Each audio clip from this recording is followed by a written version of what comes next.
What is up, guys? And welcome to another edition of the Mark Marauder Show. Beat the market one trade at a time. If you're new to the Mark Marauder Show, it's an investment channel. Helps you to find the best deals in the market. If that's something you're interested in, make sure that thumbs up. Definitely helps the YouTube algorithm promote the videos. Alright, so today we'll be talking about the Great Resignation. So you may have heard this term circulated in media, social media, a lot of people talking about it. But you may be saying, what is it? So in April alone, there were a little over 4 million people who just left their jobs. So a lot of people are starting to leave work, going to find different industries, upgrading their jobs, or just not working in general. So this has left a lot of companies with demands, strains, shortages in supplies, just workers in general not coming to work. So it's very difficult for a lot of different companies as well as people. But the job market is booming. There are a lot of jobs out there, a lot of different people who are switching careers, doing career upgrades. But overall, just very interesting in general. In this video, I'll be going over some of the things in the Great Resignation. So, going to be breaking it down in my personal opinion. So, make sure you stay tuned for this.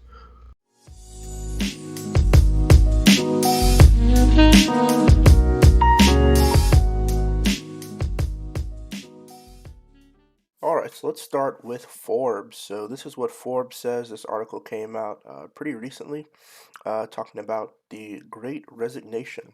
So it says, recent research by Microsoft, the 2021 Work Trend Index showed that 41% of the workforce is considering leaving their employers this year. So that's quite a bit. That's almost half of people in the U.S. leaving. So it says other statistics show similar results according to the Labor Department. A record 4 million people quit their jobs in April 2021, starting what is called the Great Resignation period. People began to see their lives differently, while some realized how much time they were spending commuting and wanted to continue work remotely. Also, others felt the exhaustion of digital overload and lack of connection. At the same time, companies like Apple are delaying its return to office to October as continuous variants surge. So, definitely very interesting economy that we're in, as far as the labor force and how different corporations are structuring this new transition. I know it's a difficult time for a lot of people as well as companies. I see a lot of CEOs definitely stepping up to answer the challenge. It is becoming very interesting to see the new economy and market that is developing from this. So employers are claiming more flexibility, defining hybrid work as the best alternative in the post-pandemic workplace to adapt to VUCA context. So a report by Tiny Pulse shows 62.8% of HR leaders say that hybrid work optimizes employer performance in their organization. So these are some trends that are from the Microsoft report. So the first one is flexible work is here to stay. 73% of workers surveyed they want flexible remote work options and continue, while at the same time 67% of people craving more in-person time with their teams. Companies should consider redesigning physical spaces to accommodate hybrid work environments better. So um, I know some companies, are doing full-time remote, and then some are, some people are there, some people aren't there. Overall, it's definitely something that a lot of companies are trying to figure out. I know some people who have, said that they've been working remote and they like it. Some people don't like it. It's definitely, I guess, not really a culture thing. I guess it's a company culture sort of thing. Some companies work better when people are in person. People like to catch up. They talk a lot. Some other companies, they figure they can do their stuff from home. I think this is also due to a fact with a large age gap. So you got to think if there are people in the company who are what you would consider boomers or people who are older, most of the things that they've done communication wise have been face to face or over the phone. So they're not going to sit on their phone all day making phone calls unless they're in that specific industry that does so. Usually they go out, they meet their clients in the older corporate world, have face to face, interviews, face-to-face conversations. If a client's coming, they'll come to their facility, they'll talk to them face-to-face, and then usually send an email afterwards. In the new generation, which is kind of like this age gap, people are really used to social media, so they can strike up a conversation on something like TikTok, Twitter, Instagram, Facebook. They kind of grew up in that age, so it's just as formal as sending an email as it is, going and meeting face to face. It's kind of like a disconnect between the two. So, there's a lot of people who are like, a Teams meeting is sufficient, even if you don't see everybody, as long as everybody's just speaking, it's better, sufficient. But it just depends on your work environment, in my personal opinion. Leaders are out of touch with employees, so it says people expect their employers and leaders to empathize with their unique challenges. More one on one meetings and informal conversations are required, especially in remote works. If working in hybrid work environments, face to face meetings can enhance the connection even more. So, this one is, I feel like I'm kind of iffy on this one. I feel like, for employees, I'm kind of 50-50. I feel like for employees, it's kind of like their responsibility to try to go and reach out to, people in the leadership roles if they have questions or something like that. And then, the people in leadership to answer the call to the employees.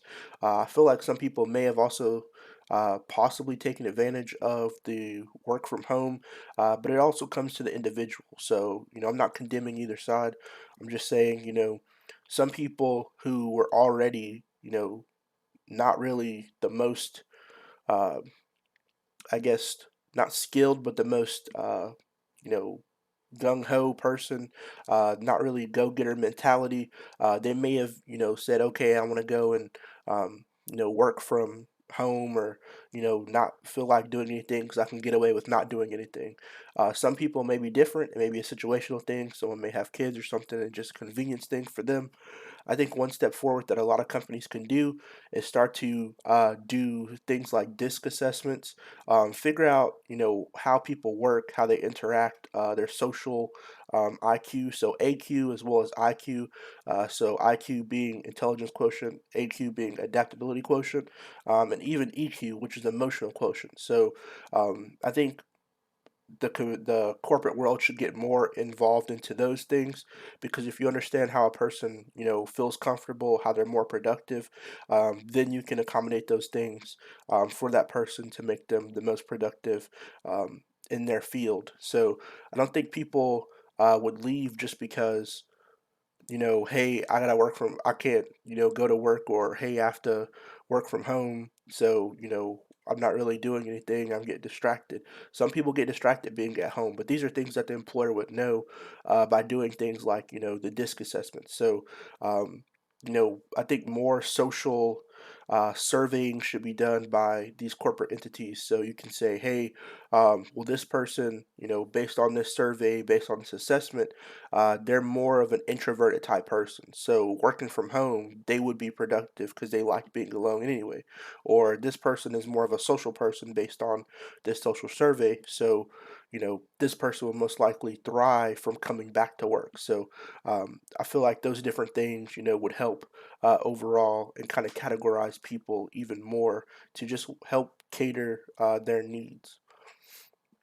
Next on here for number three, it says high productivity is masking an exhausted workforce. So 54% feel overworked. Microsoft discovered that apart from the increase in time spent in meetings, the average Teams meeting is 10 minutes longer, so up from 35 to 45 minutes.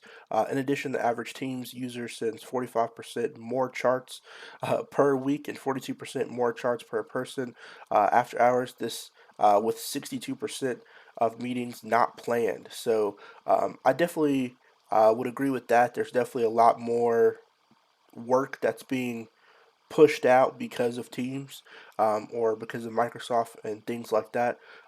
But it's definitely something that I would say you could help alleviate with some better organizational skills.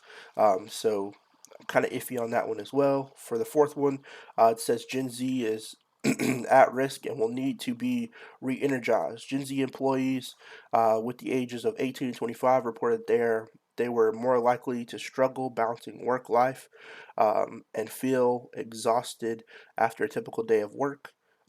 When compared to the older generation, for Gen Z, feeling a sense of purpose and connection is essential to feel satisfied at work.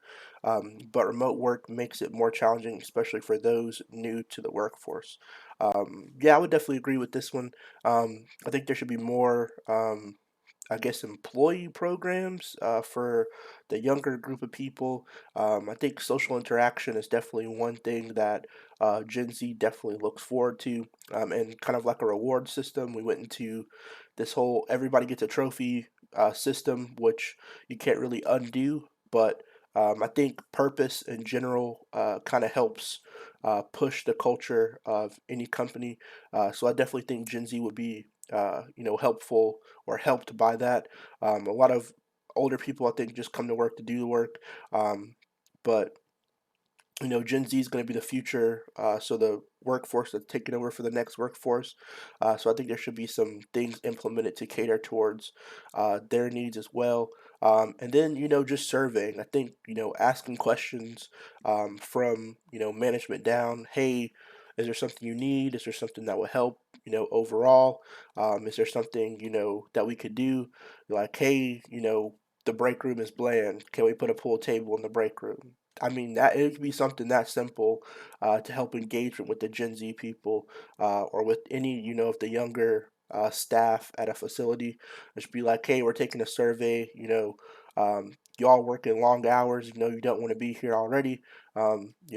Would a pool table help, or would a gaming system help, or would a slushy machine help? Help the culture. I don't think the older people would be opposed to adding those new things, especially if it's helping make the younger demographic more productive. Um, Shrinking networks are endangering innovation.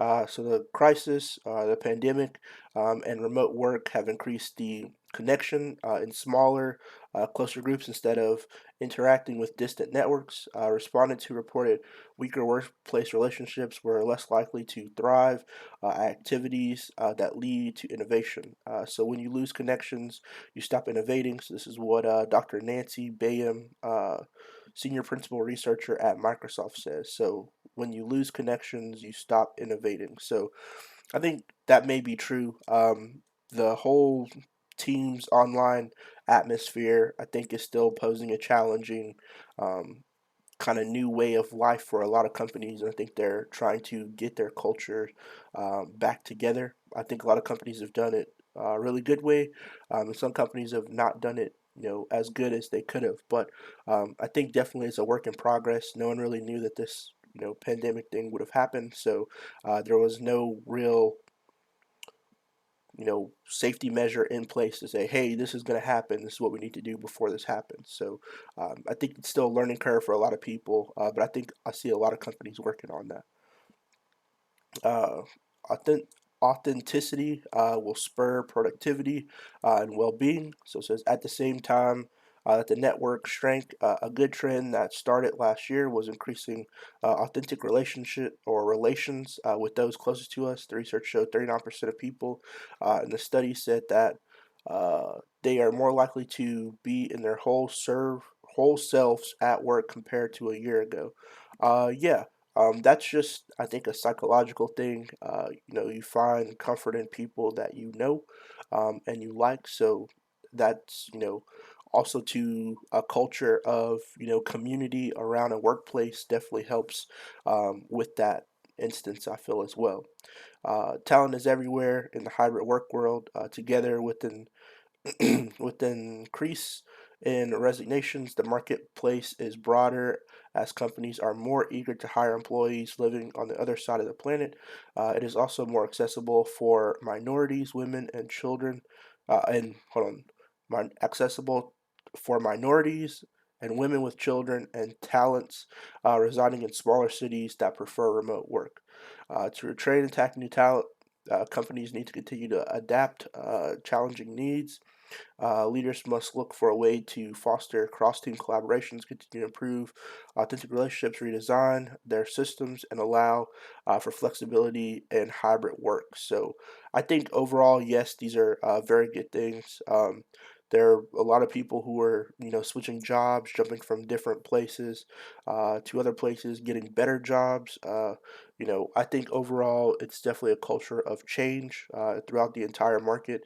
I think a lot of these points are really good overall, and can definitely help moving forward. Which one of these seven points do you think will have the best impact for a company's culture overall? Make sure you drop that down below in the comment section. Make sure you hit that thumbs up while you're down there, and I'll see you guys next time. Peace.